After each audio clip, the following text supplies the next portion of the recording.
Well, Mr. Chairman, the Joint Chiefs, generals, admirals, commanders, officers, senior enlisted, NCOs, enlisted, and every member of our American military, good morning.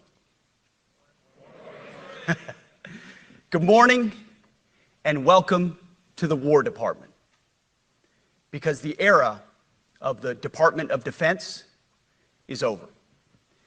You see, the motto of my first platoon was, "Those who long for peace must prepare for war." This is, of course, not a new idea. This crowd knows that.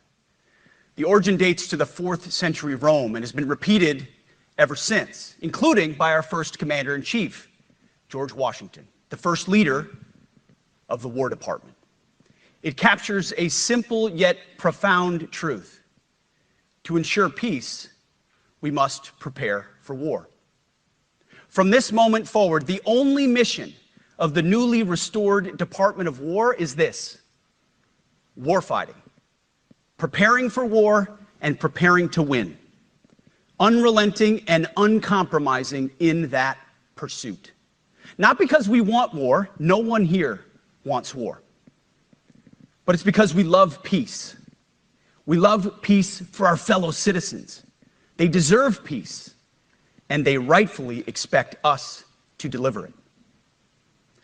Our number one job, of course, is to be strong so that we can prevent war in the first place. The president talks about it all the time. It's called peace through strength.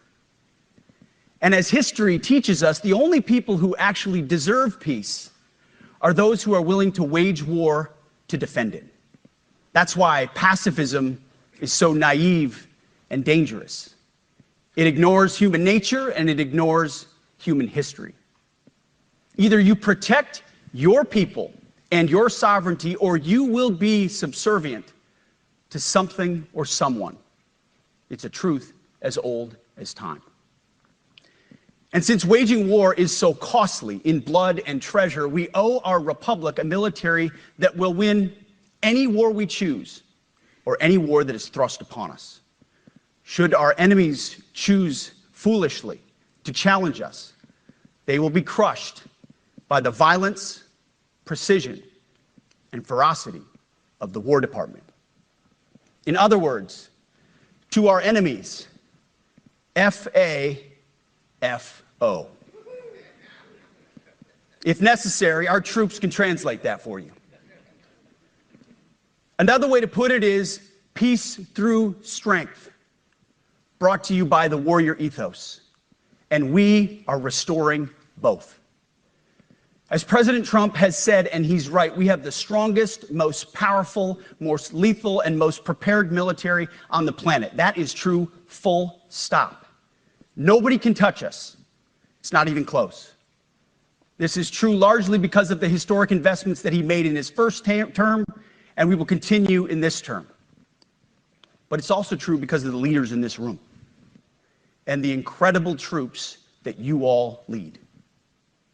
But the world, and as the chairman mentioned, our enemies get a vote. You feel it, I feel it. This is a moment of urgency, mounting urgency. Enemies gather, threats grow. There is no time for games. We must be prepared. If we're going to prevent and avoid war, we must prepare now. We are the strength part of peace through strength. And either we're ready to win or we are not.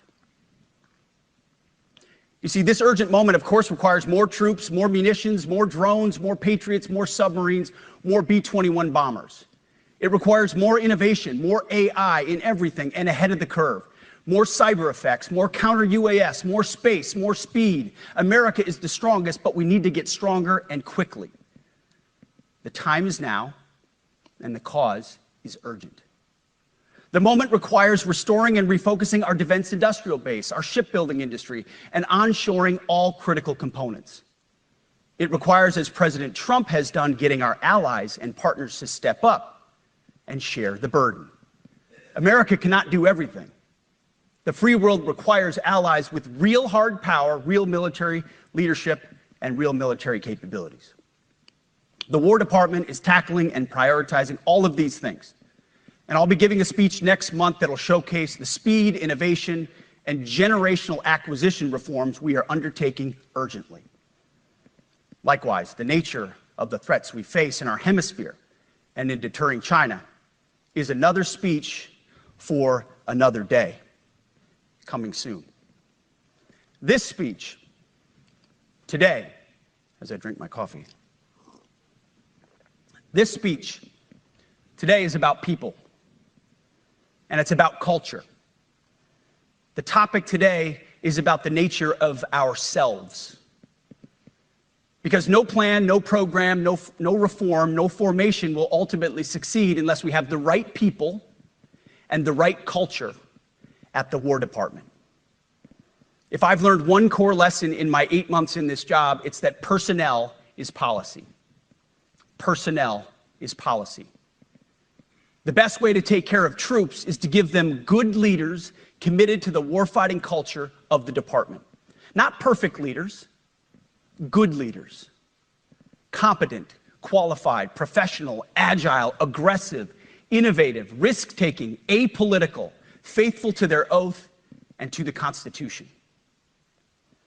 Eugene Sledge, in his World War II memoir, wrote, quote, "War is brutish, inglorious, and a terrible waste. Combat leaves an indelible mark on those who are forced to endure it. The only redeeming factors are my comrades' incredible bravery and their devotion to each other." In combat, there are thousands of variables, as I learned in Iraq and Afghanistan, and as so many of you did in so many more places. Leaders can only control about 3 of them.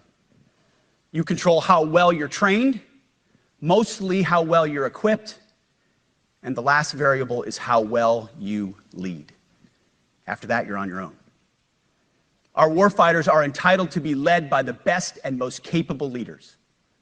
That is who we need you all to be. Even then, in combat, even if you do everything right, you may still lose people because the enemy always gets a vote. We have a sacred duty to ensure that our warriors are led by the most capable and qualified combat leaders. This is one thing you and I can control, and we owe it to the force to deliver it. For too long, we have simply not done that. The military has been forced by foolish and reckless politicians to focus on the wrong things. In many ways, this speech is about fixing decades of decay. Some of it obvious, some of it hidden. Or as the chairman has put it, we are clearing out the debris, removing the distractions, clearing the way for leaders to be leaders. You might say we're ending the war on warriors. I heard someone wrote a book about that.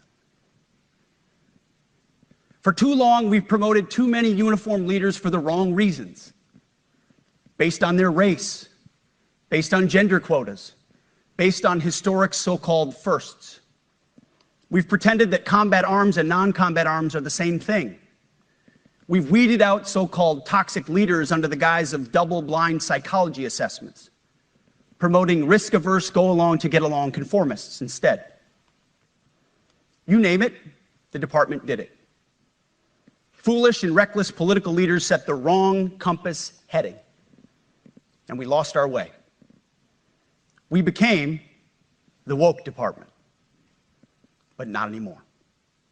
Right now, I'm looking out at a sea of Americans who made a choice when they were young men and young women to do something most Americans will not, to serve something greater than yourselves, to fight for God and country, for freedom and the Constitution. You made a choice to serve when others did not, and I commend you. You are truly the best of America. But this does not mean, and this goes for all of us, that our path to this auditorium on this day was a straight line, or that the conditions of the formations we lead are where we want them to be. You love your country, and we love this uniform, which is why we must do better. We just have to be honest. We have to say with our mouths what we see with our eyes, to just tell it like it is in plain English, to point out the obvious things right in front of us. That's what leaders must do. We cannot go another day without directly addressing the plank in our own eye, without addressing the problems in our own commands and in our own formations.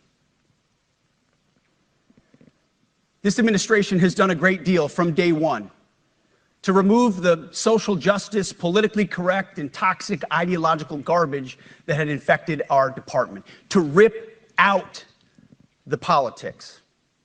No more identity months, DEI offices, dudes in dresses. No more climate change worship. No more division, distraction, or gender delusions. No more debris. As I've said before, and will say again, we are done with that shit.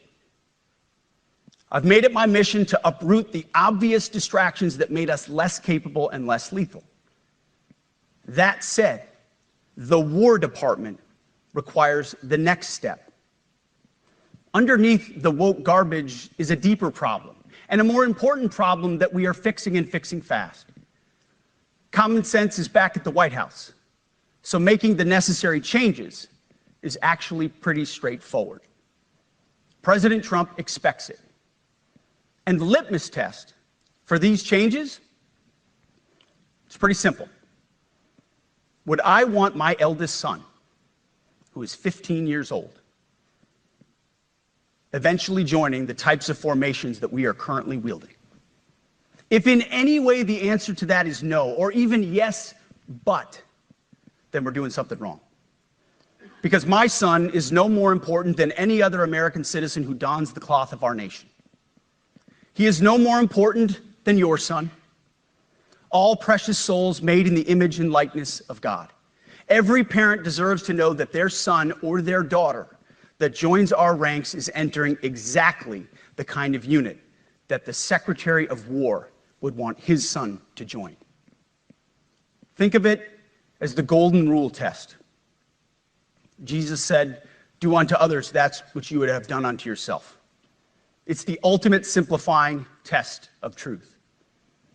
The new War Department golden rule is this: do unto your unit as you would have done unto your own child's unit. Would you want him serving with fat or unfit or undertrained troops? Or alongside people who can't meet basic standards? Or in a unit where standards were lowered so certain types of troops could make it in? In a unit where leaders were promoted for reasons other than merit, performance, and warfighting? The answer is not just no, it's hell no. This means at the War Department, first and foremost, we must restore a ruthless, dispassionate, and common sense application of standards. I don't want my son serving alongside troops who are out of shape, or in combat unit with females who can't meet the same combat arms physical standards as men, or troops who are not fully proficient on their assigned weapons, platform, or task, or under a leader who was the first, but not the best. Standards must be uniform, gender neutral, and high. If not, they're not standards. They're just suggestions. Suggestions that get our sons and daughters killed. When it comes to combat arms units, and there are many different stripes across our joint force, the era of politically correct, overly sensitive, don't hurt anyone's feelings leadership ends right now. At every level, either you can meet the standard, either you can do the job, either you are disciplined, fit, and trained, or you are out. And that's why today, at my direction, and this is the first of 10 Department of War directives that are arriving at your commands as we speak and in your inbox. Today, at my direction, each service will ensure that every requirement for every combat MOS, for every designated combat arms position, returns to the highest male standard only. Because this job is life or death. Standards must be met. And not just met, at every level we should seek to exceed the standard, to push the envelope, to compete. It's common sense. and core to who we are and what we do. It should be in our DNA. Today, at my direction, we are also adding a combat field test for combat arms units that must be executable in any environment at any time and with combat equipment. These tests, they'll look familiar. They'll resemble the Army Expert Physical Fitness Assessment or the Marine Corps Combat Fitness Test. I'm also directing that warfighters in combat jobs execute their service fitness test at a gender-neutral, age-normed male standard scored above 70%. It all starts with physical fitness and appearance. If the Secretary of War can do regular, hard PT, so can every member of our joint force. Frankly, it's tiring to look out at combat formations, or really any formation, and see fat troops. Likewise, it's completely unacceptable to see fat generals and admirals in the halls of the Pentagon and leading commands around the country and the world. It's a bad look. It is bad, and it's not who we are. So whether you're an airborne ranger or a chairborne ranger, a brand new private or a 4-star general, you need to meet the height and weight standards and pass your PT test. And as the chairman said, yes, there is no PT test. But today, at my direction, every member of the joint force at every rank is required to take a PT test twice a year, as well as meet height and weight requirements twice a year, every year of service. Also today, at my direction, every warrior across our joint force is required to do PT every duty day. Should be common sense. I mean, most units do that already, but we're codifying it. And we're not talking like hot yoga and stretching. Real hard PT, either as a unit or as an individual. At every level, from the Joint Chiefs to everyone in this room to the youngest private, leaders set the standard. And so many of you do this already. Active, Guard, and Reserve. This also means grooming standards. No more beards, long hair, superficial individual expression. We're going to cut our hair, shave our beards, and adhere to standards. Because it's like the broken windows theory of policing. It's like when you let the small stuff go, the big stuff eventually goes. So you have to address the small stuff.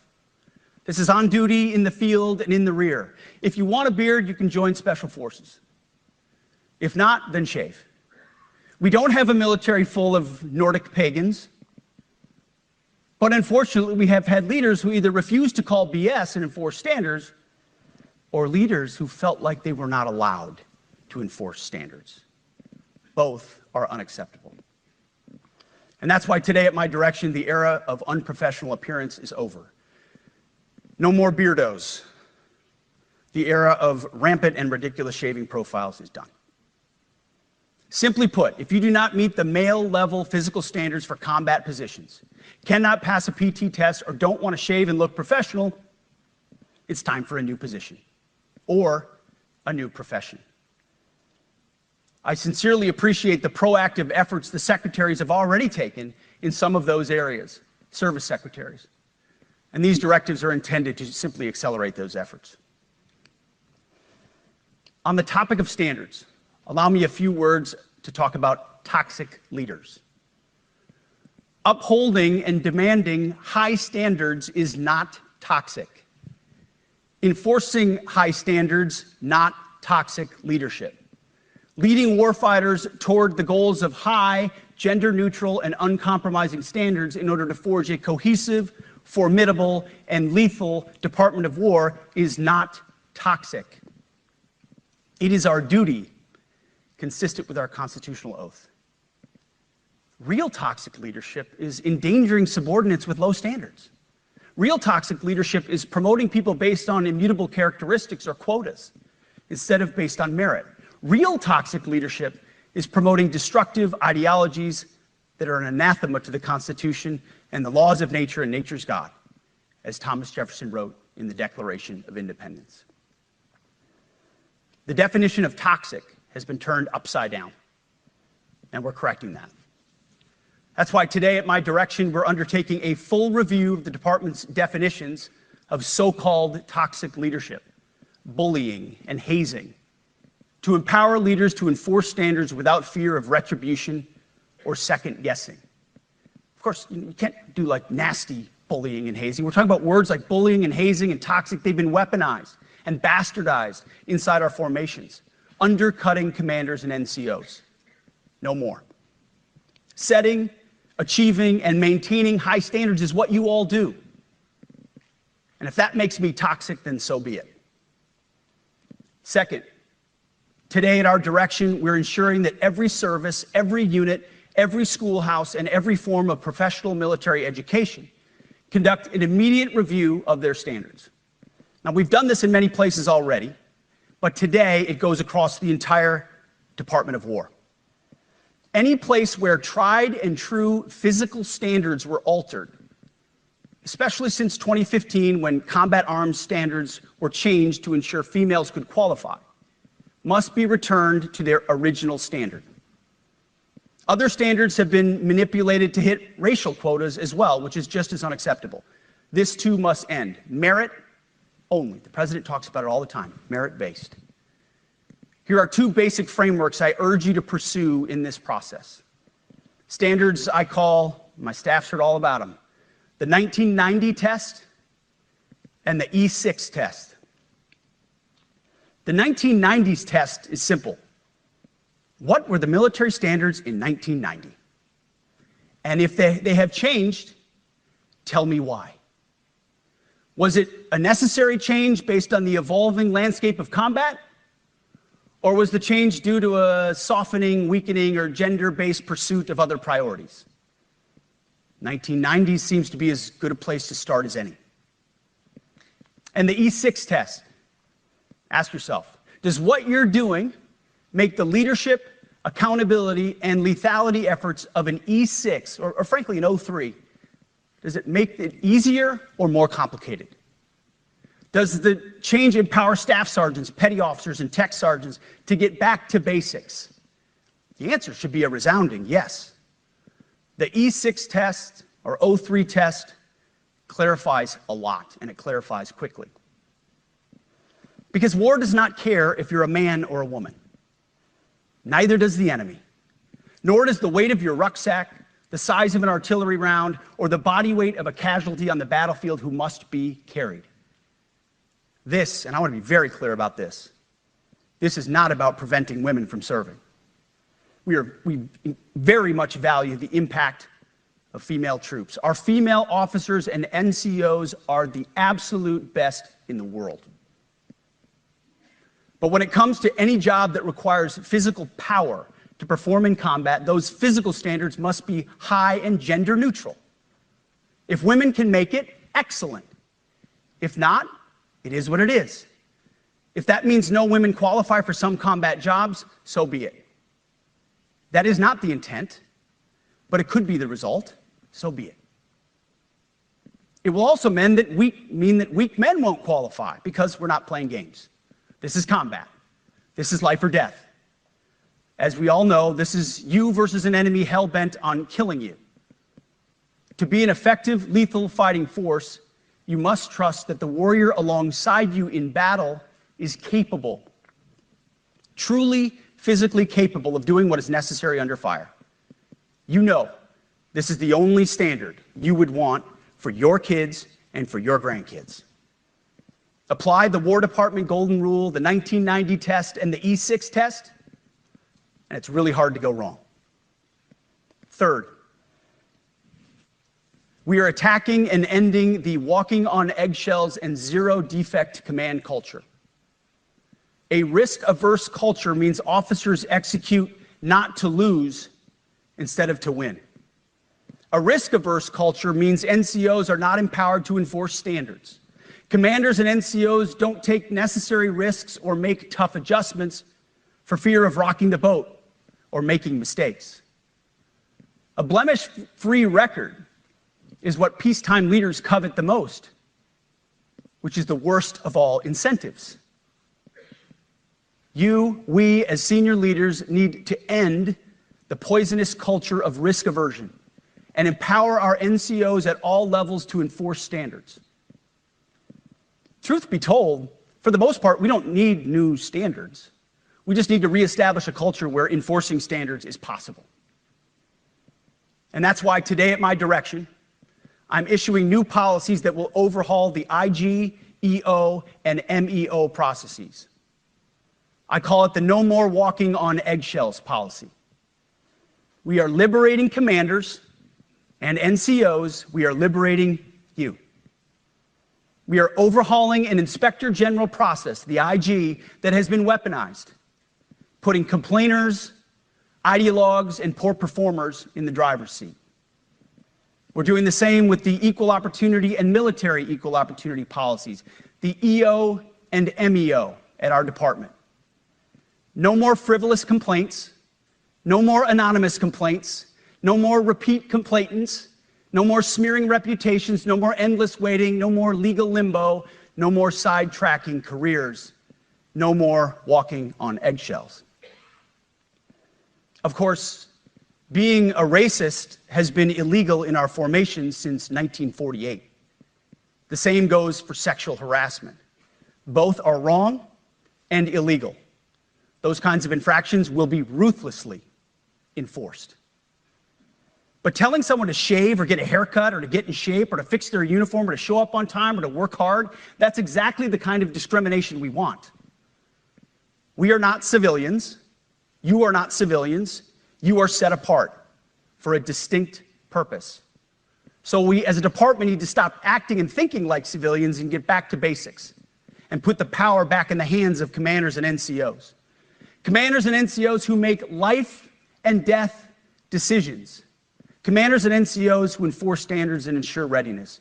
Commanders and NCOs who in this War Department have to look in the mirror and they have to pass the golden rule test.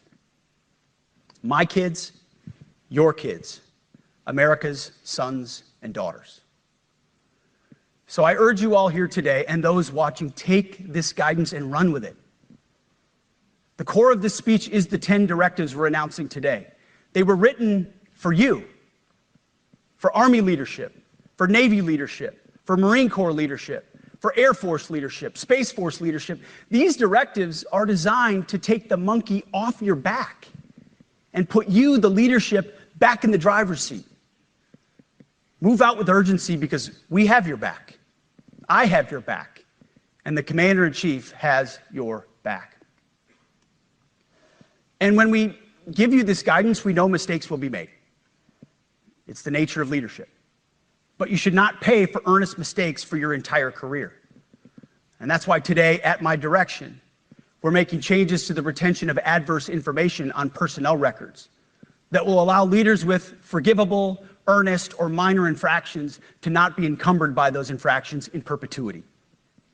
People make honest mistakes, and our mistakes should not define an entire career. Otherwise, we only try not to make mistakes, and that's not the business we're in. We need risk takers and aggressive leaders and a culture that supports you. Fourth, at the War Department, promotions across the Joint Force will be based on one thing: merit. Colorblind, gender-neutral, merit-based.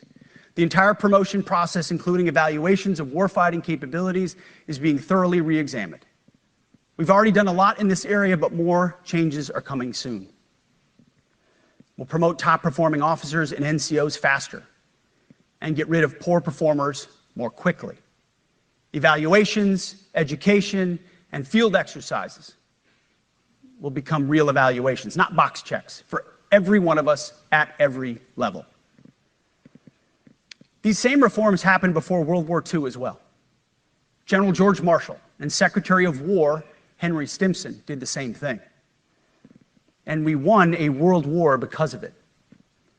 As it happens, when he started the job, Chairman Kane gave me a frame and a photo to hang in my office. A matching frame and photo hangs in his. It's a photo of Marshall and Stimson preparing for World War II. Those two leaders famously kept the door open between their offices for the entirety of the war. They worked together, civilian and uniform, every single day. Chairman Kane and I do the same. There is no daylight between us. Our doors are always open. Our job together is to ensure our military is led by the very best, ready to answer the nation's call. Fifth, as you have seen, and the media has obsessed over, I have fired a number of senior officers since taking over. The previous chairman, other members of the Joint Chiefs, combatant commanders, and other commanders. The rationale for me has been straightforward.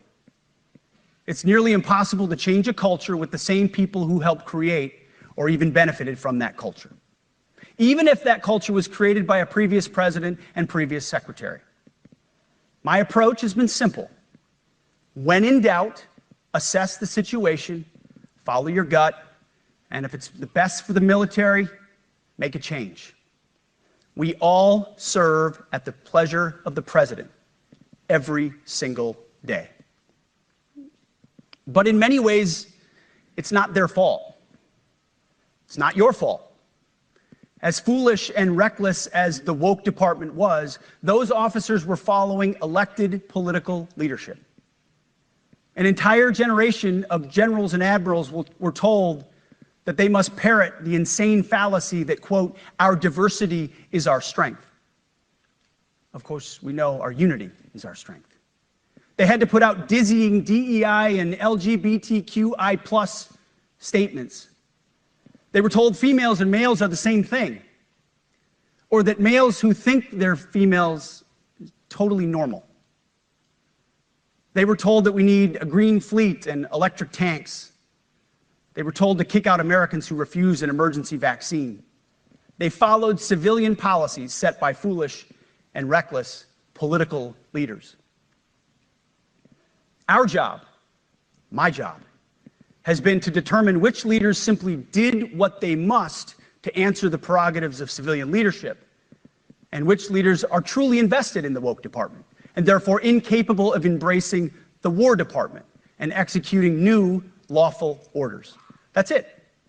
It's that simple. So for the past 8 months, we've gotten a good look under the hood of our officer corps. We've done our best to thoroughly assess the human terrain. We've had to make trade-offs and some difficult decisions. It's more of an art than a science. We have been and will continue to be judicious, but also expeditious. The new compass heading is clear. Out with the Shirellis, the Mackenzies, and the Millies, and in with the Stockdales, the Schwarzkopfs, and the Pattons. More leadership changes will be made, of that I'm certain. Not because we want to, but because we must. Once again, this is life and death. The sooner we have the right people, the sooner we can advance the right policies. Personnel is policy. But I look out at this group, and I see great Americans.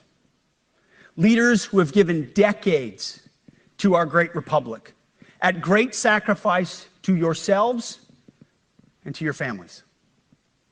But if the words I'm speaking today are making your heart sink, then you should do the honorable thing and resign. We would thank you for your service. But I suspect, I know, the overwhelming majority of you feel the opposite. These words make your hearts full. You love the War Department because you love what you do, the profession of arms. You are hereby liberated to be an apolitical, hard-charging, no-nonsense, constitutional leader that you joined the military to be. We need you locked in on the M, not the D, the E, or the I, not the DEI or the DIE of dime. By that I mean the M, military, of the instruments of national power. We have entire departments across the government dedicated to diplomatic, informational, and economic lines of effort. We do the M. Nobody else does. And our GoFos need to master it in every domain and every scenario. No more distractions, no more political ideologies, no more debris. Now, of course, we're going to disagree at times. We would not be Americans if we didn't. Being a leader in a large organization like ours means having frank conversations and differences of opinion. You will win some arguments, and you will lose some arguments. But when civilian leaders issue lawful orders, we execute. We are professionals in the profession of arms. Our entire constitutional system is predicated upon this understanding. Now, it seems like a small thing, but it's not. This includes as well the behavior of our troops online. To that end, I want to thank and recognize the services for their new proactive social media policies. Use them. Anonymous, online, or keyboard complaining is not worthy of a warrior. It's cowardice masquerading as conscience. Anonymous, unit-level social media pages that trash commanders, demoralize troops, and undermine unit cohesion must not be tolerated. Again, O3s, E6s. Sixth, we must train and we must maintain.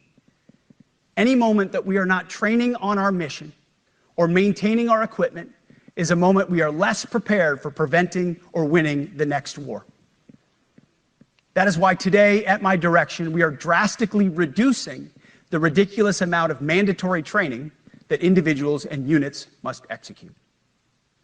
We've already ended the most egregious. Now we're giving you back real time. Less PowerPoint briefings and fewer online courses, more time in the motor pool, and more time on the range.